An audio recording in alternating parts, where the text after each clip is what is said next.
Aux 50 rue des Filatiers en 1761, Jean Calas, marchand protestant, retrouve l'un de ses enfants, Marc-Antoine, mort, pendu dans la maison familiale. Immédiatement, Jean Calas est accusé de l'avoir assassiné par intégrisme protestant. La rumeur attribue le meurtre au père et à sa fureur contre un fils qui désirait se convertir au catholicisme. Le capitoul, chargé de l'enquête, le fait passer à la question. Sous la torture, le vieil homme avoue le crime avant de se rétracter. Il sera condamné à mort le 9 mars 1762 par le Parlement de Toulouse, brûlé sur la place Saint-Georges. Voltaire s'intéresse à l'affaire. Il alerte les grands du royaume et de l'étranger, constitue des dossiers et fait publier en 1763 le traité sur la tolérance.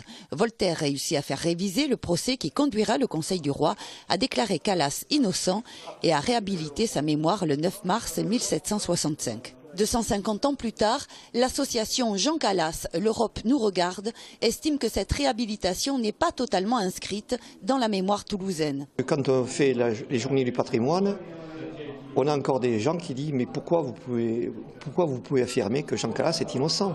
On vient de faire enlever une plaque un peu plus loin dans la rue où il était écrit cette rue entièrement brûlée en 1660 et quelques. Rue rendue tristement célèbre par la famille Calas. Quand on comprend le français, ça veut dire que la famille Calas n'était pas la victime, mais à l'origine de ce gros problème. C'est-à-dire qu'on considère encore, celui qui a mis cette plaque, considère que la famille Calas était responsable du meurtre de leur fils. Vous savez, c'est des problèmes de religion. Et que pour certains, c'est un peu gênant que l'Église catholique se soit peut-être comportée de cette façon. L'immeuble de Jean Calas est classé au monument historique. Guy Alcel de Toulza, historien, habite aujourd'hui dans l'appartement de Jean Calas, qu'il ouvre aux visites à chaque journée du patrimoine et régulièrement aux écoles qui le souhaitent. Les jeunes, s'ils ne voient pas, s'ils ne touchent pas les choses, s'ils ne sentent pas ce qu'on leur raconte dans les lieux où ça s'est passé, c'est ça qui frappe une imagination de gamins. Ils se sont dit, comme on va au spectacle où l'on va faire quelque chose, une activité, là, on est passé. Il repasse dans la rue acheter des baskets ou des vêtements. Il dit tiens, c'est là la maison de l'affaire Calas. Ils en parlent à leurs parents, ils en parlent à leurs gosses. Donc ça, cet aspect pédagogique est très important, qu'ils se rendent compte ce qui s'est passé ici, l'horreur du jugement, l'iniquité du jugement, le supplice de Calas qui meurt 2 heures, il met pour mourir sur sa roue, les jambes cassées à coups de barre de fer. Aujourd'hui, c'est une horreur, c'est un supplice incroyable. Il faut que les jeunes aient conscience de ce que nous avons, nous aussi, été capables de faire au nom de l'intolérance, au nom de la religion, au nom de plein d'idées qui, parfois, nous conduisent à la déraison.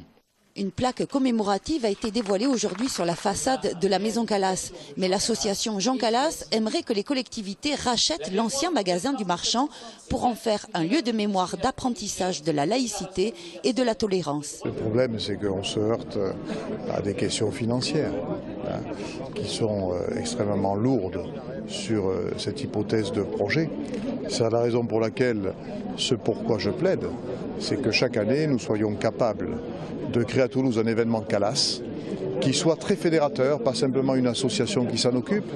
Il faudrait que des cercles de pensée, des associations, des collectivités locales, l'Église réformée qui a été très concernée par ce qui s'est passé.